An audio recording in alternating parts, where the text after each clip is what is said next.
आइए बच्चों, आज हम आप लोग के लिए पार्शियल फ्रैक्शन यानी आंशिक भिन्न का एक लेक्चर लेकर आए हैं। इस लेक्चर में हम लोग आंशिक भिन्न से रिलेटेड सभी प्रॉब्लम्स को और इसके कॉन्सेप्ट को सीखेंगे। तो आइए स्टार्ट करते हैं आंशिक भिन्न, पार्शियल फ्रैक्शन। देखिए, सबसे पहले आंशिक भिन्न को पढ़ने के लिए आपको ये जानना आवश्यक है कि उचित भिन्न क्या होती है। सबसे पहले उचित भिन्न,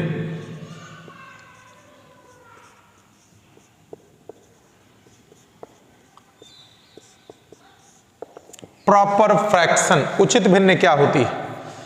ऐसी भिन्न जिसका अंश हर से सदैव छोटा होता है उसे हम लोग उचित भिन्न कहते हैं। फिर से, ऐसी भिन्न जिसका अंश हर से सदैव छोटा होता है उचित भिन्न कहलाती है।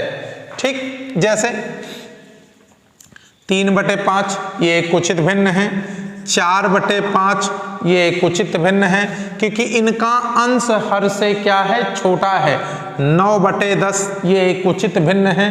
ठीक, ये सारी एक जैसे अलजेब्रिक में है x+1 अपान x+2 x+3 ये एक उचित भिन्न है क्योंकि अंश की घात गौर से देखिए 1 है और हर की घात 1 और कितनी हो गई है? 2 हो चुकी है।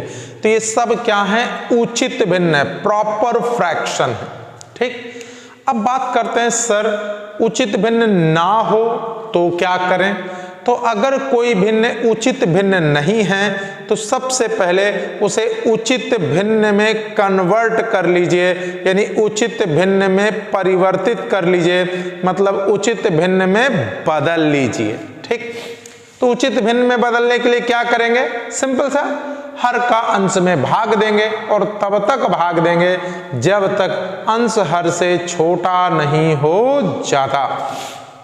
तो उम्मीद है उचित भिन्न आपको समझ में आई होगी। जैसे मान लीजिए एक भिन्न है कोई 6/5 है, हम देख रहे हैं कि ये उचित भिन्न नहीं है, तो फिर हमको क्या करना चाहिए? इसे उचित भिन्न में परिवर्तित कर लेना चाहिए, यानी भाग देकर। तो अगर मैं 5 का भाग 6 में दूंगा तो कितनी बार जाएगा? 1 बार। तो 5 1 कम 5, 1 शेष बचा।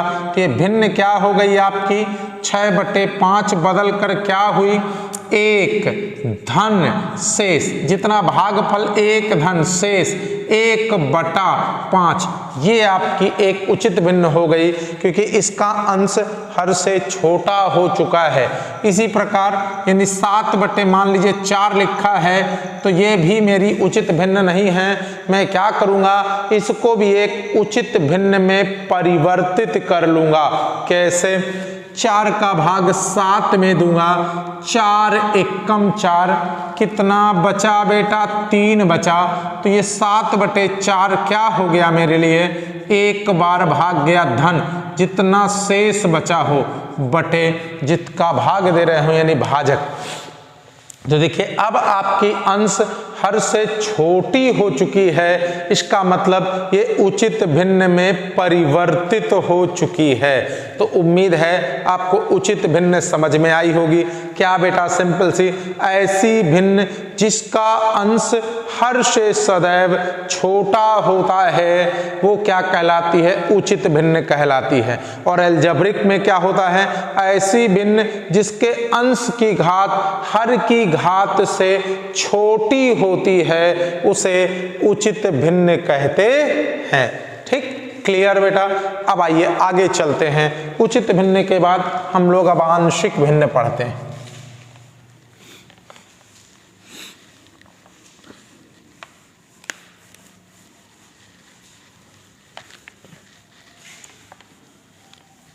अब हम लोग आंशिक भिन्न पढ़ते हैं। आंशिक भिन्न क्या होती है?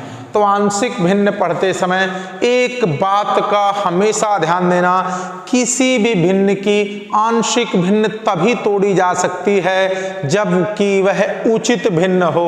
यानी किसी भी भिन्न को आंशिक भिन्न में बदलना है तो तभी बदल पाएंगे जब उसका अंश हर से छोटा हो। ये मोस्ट इंपॉर्टेंट पॉइंट है, लिखवा दूंगा।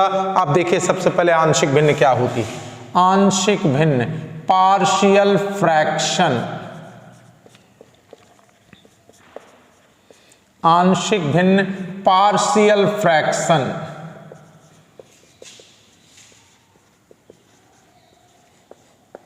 आंशिक भिन्न क्या होती है?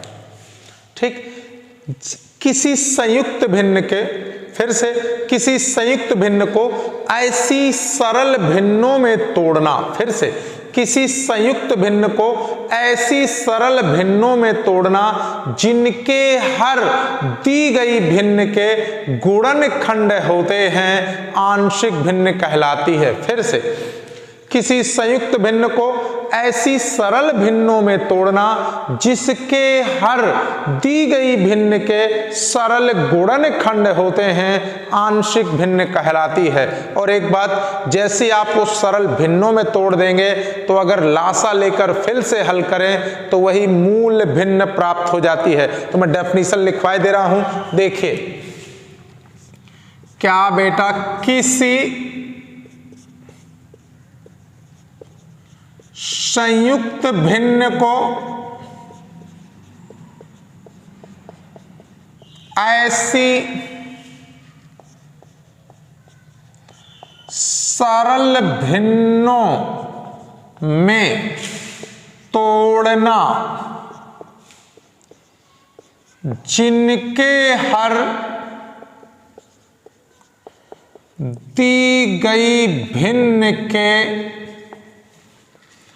हर के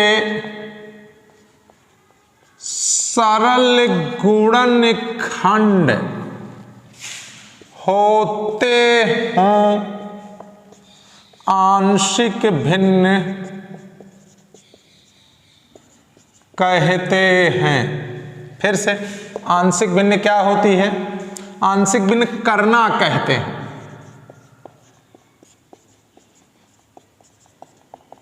फिर से एक बार देख लीजिए, किसी संयुक्त भिन्न, जैसे एक कोई क्या दिया है आपकी, कॉमन फ्रैक्शन दिए, कोई बड़ी सी भिन्न दिए है, अगर उस भिन्न को हम सरल भिन्नों में तोड़ दें, सरल मतलब जितने छोटे से छोटे पॉसिबल हो, ऐसी सरल भिन्नों में तोड़ दें जिनके हर, यानी उन सरल भिन्नों के जो हर हैं वो दी गई भिन्न के हर के सिंपल फ्रैक्शन होते हैं, मतलब सरल गुणनखंड होते हैं। अब सरल गुणनखंड का मतलब छोटे से छोटे गुणनखंड होते हैं। इस प्रकार तोड़ने को हम क्या कहते हैं? आंशिक भिन्न में तोड़ना कहते हैं। फिर से, यदि हम किसी संयुक्त भिन्न को ऐसी सरल भिन्नों में तोड़ दें जिनके हर वो दी गई भिन्न के हर के सरल गुणनखंड होते हैं, आंशिक भिन्नों में तोड़ना कहलाते हैं। तो ये आंशिक भिन्न की क्या है? डेफिनीशन है।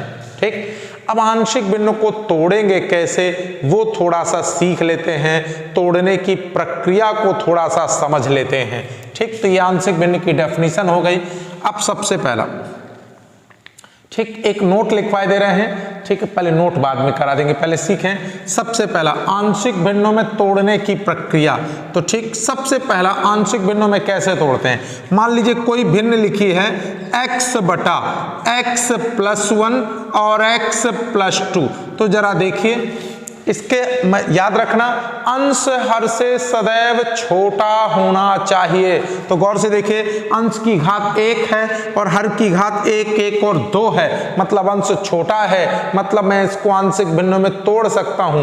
तोड़ने के लिए क्या करेंगे? सबसे पहले हर के छोटे छोटे गुणनखंड कर लेते हैं। तो इसमें ऑलरेडी छोटे छोटे गुणनखंड है, इससे छोटे गुणनखंड पॉसिबल नहीं है, तो मैं पहला गुणनखंड लिख दूंगा x प्लस 1, पहला गुणनखंड। ठीक, अब इसके अंश की घात 1 है।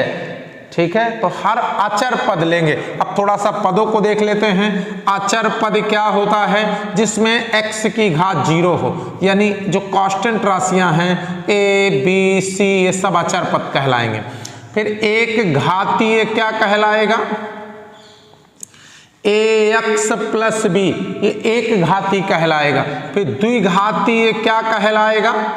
ax square plus bx plus c कहलाएगा। तो ध्यान दीजिएगा, अगर मेरा हर एक घाती है तो अंश हमेशा अचर होना चाहिए, मतलब आंशिक भिन्न में तोड़ते समय अंश और हर की घातों में एक घात का अंतर होगा केवल। तो अगर यहाँ एक घात का है तो ऊपर केवल अचर पद। देखिए दूसरा, बीच में हमेशा प्लस यूज करेंगे। अब a और b के मान जैसे आएंगे प्लस माइनस वैसे एडजस्ट हो जाएगा। अब इनके मान निकालना सिखाऊंगा, पहले आप सिंपल से चीजें सीखें। दूसरा गुणनखंड क्या है? x प्लस 2, यह भी एक घाती है, तो ऊपर फिर अचर पद a ले चुका हूं, इसलिए अगला अचर पद b लूंगा। ठीक, जैसे दूसरा है, इसी में चीजों को सीखते जाइए। ठीक, इसी में चीजों को सीखते जाइए। अच्छा, पहले इतना एक काम कर लीजिए, इतना कॉपी कर लीजिए आप लोग।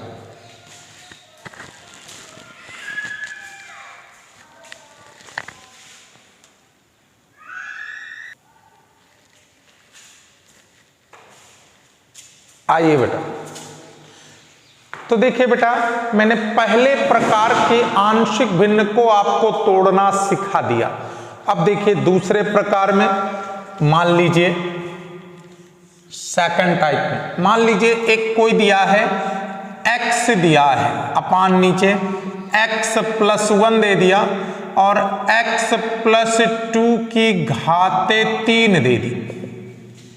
ठीक, अब ऐसी कोई आंशिक भिन्न दे दी, तो आंशिक भिन्न में सिर्फ पहला पॉइंट आपको ये देखना है, अंश कहीं हर से बड़ा तो नहीं है, तो छोटा है। इसकी घात 1, इसकी घात 1, इसकी घात 3, टोटल घात कितनी हो गई? 4। यानी अंश की घात हर की घात से क्या है? छोटी है।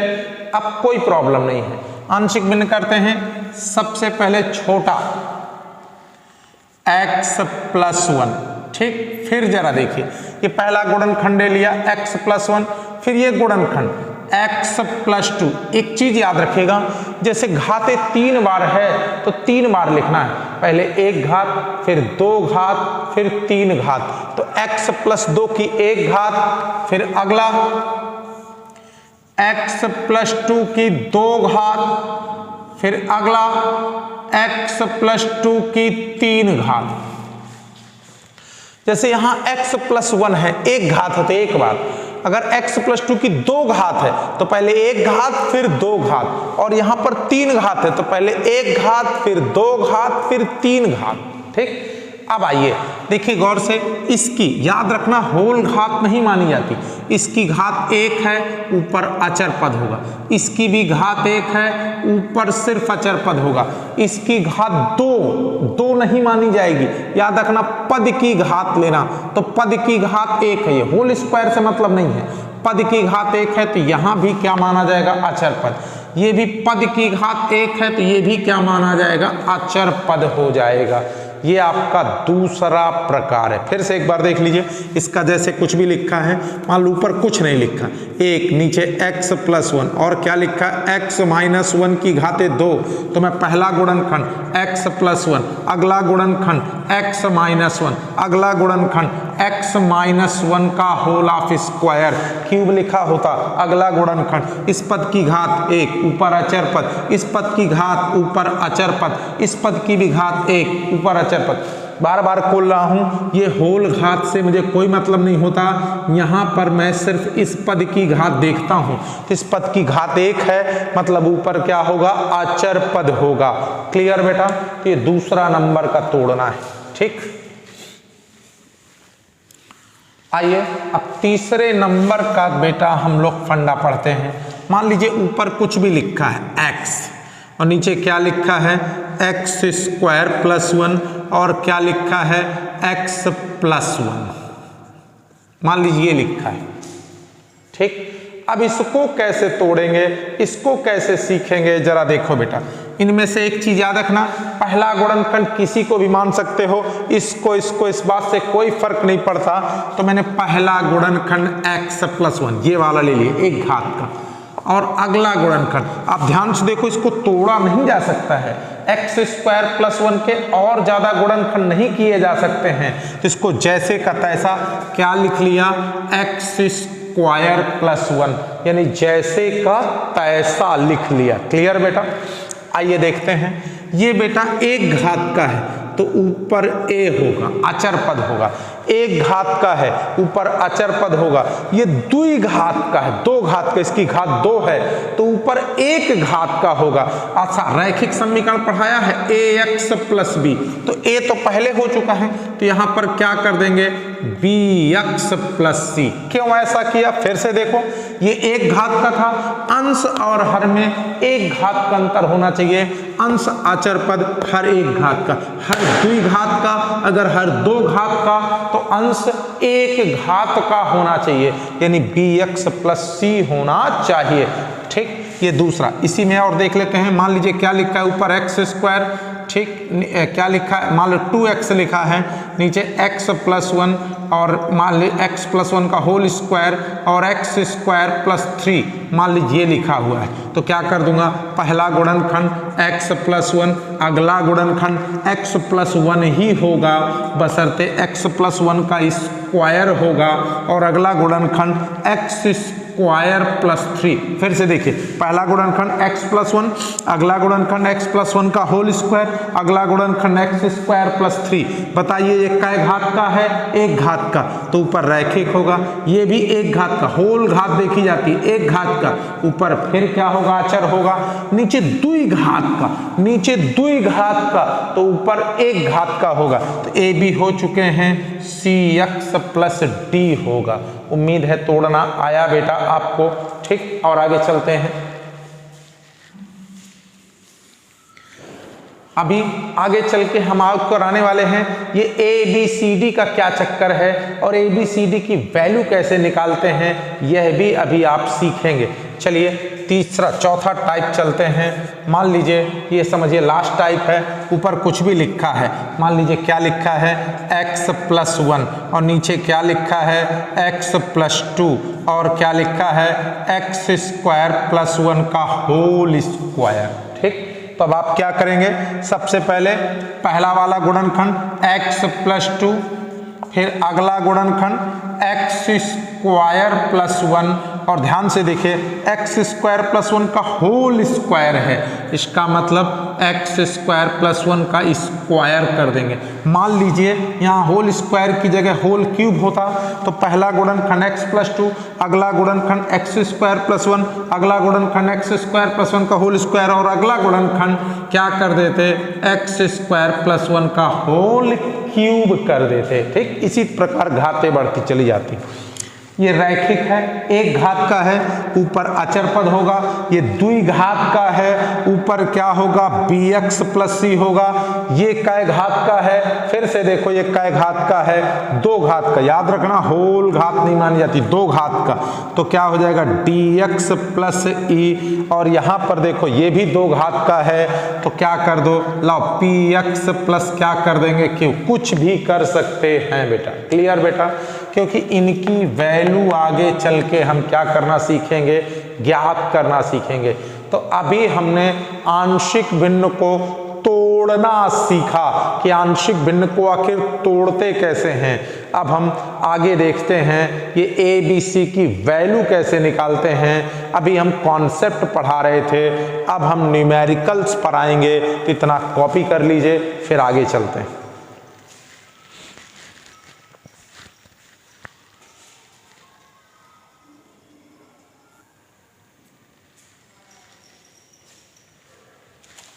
आइए देखिए बेटा, आंशिक भिन्न का हम फर्स्ट टाइप का न्यूमेरिकल देखते हैं, पहले प्रकार का न्यूमेरिकल देखते हैं। दिया क्या है, 2x - 1 अपान x - 1 3x + 1। ठीक, अब इसको मुझे आंशिक भिन्न में तोड़ना है।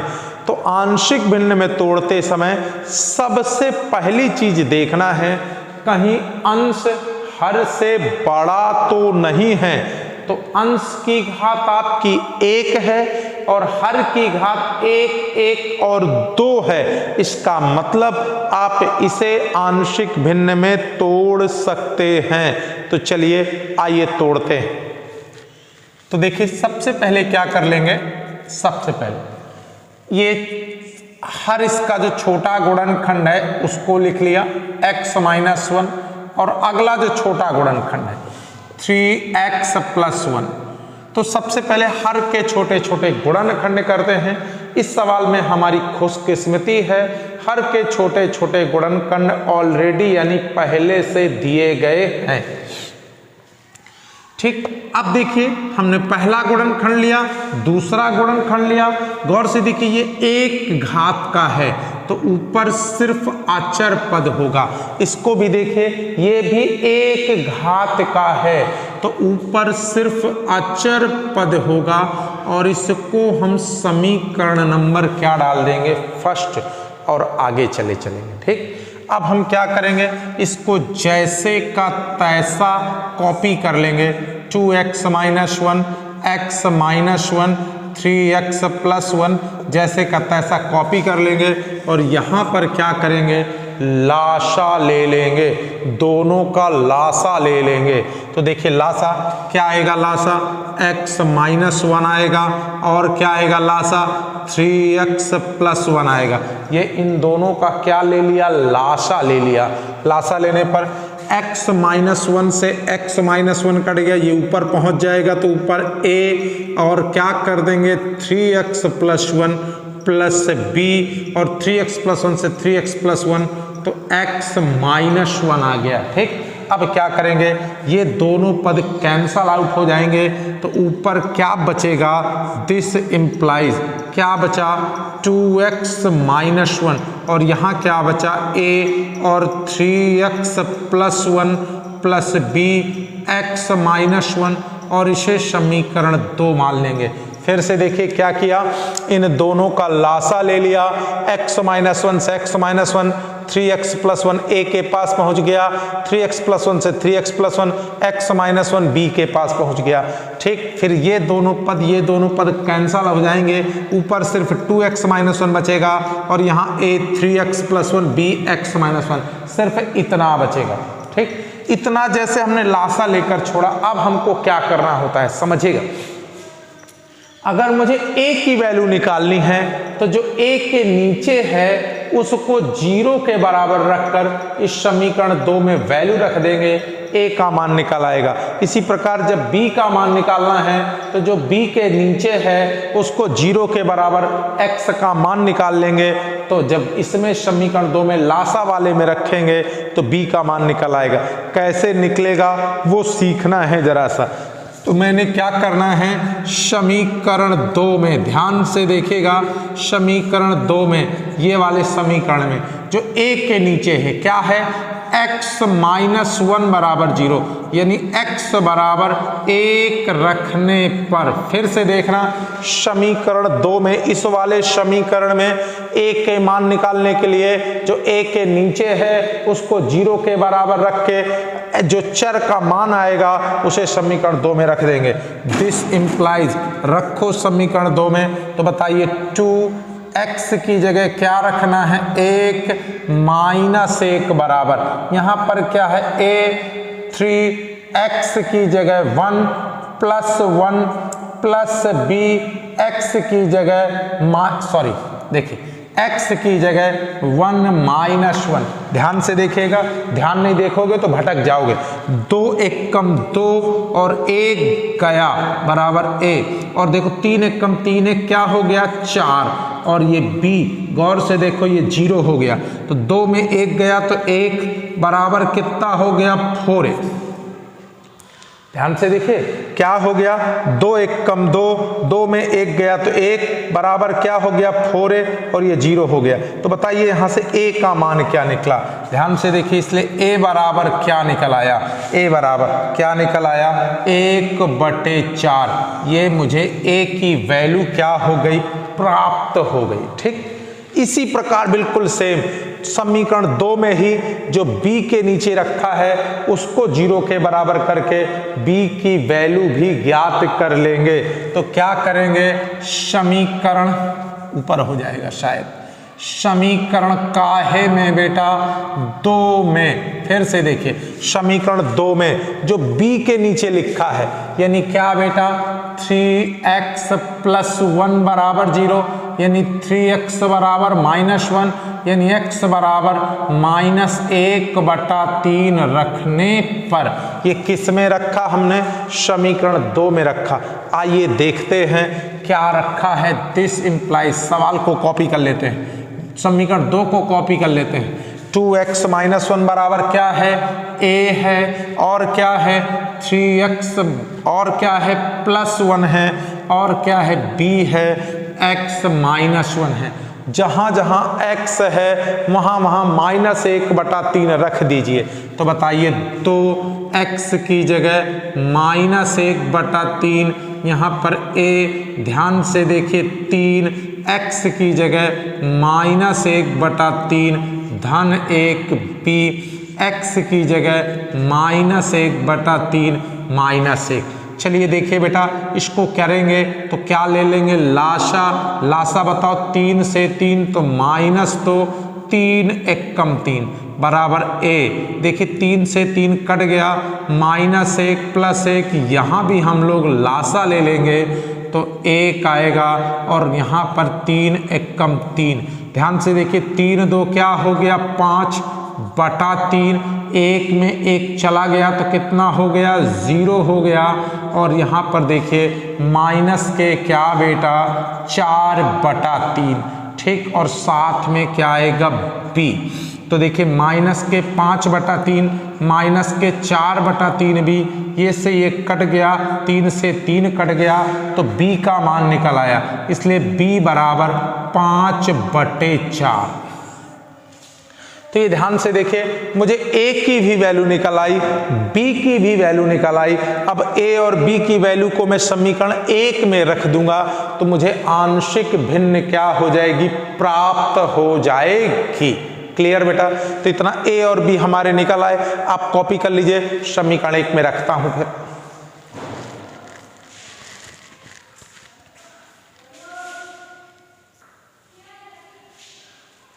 आइए बच्चों, तो a और b की वैल्यू निकल आई। अब मैं इन्हें a और b की वैल्यू समीकरण 1 में रख दूंगा तो मेरी आंशिक भिन्न प्राप्त हो जाएगी। आइए, इसलिए समीकरण कहां से, 1 से।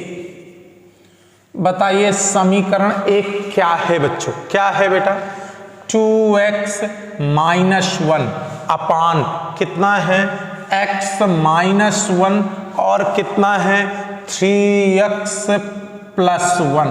हमने क्या रखा था a/x - 1, तो a की वैल्यू रख देंगे।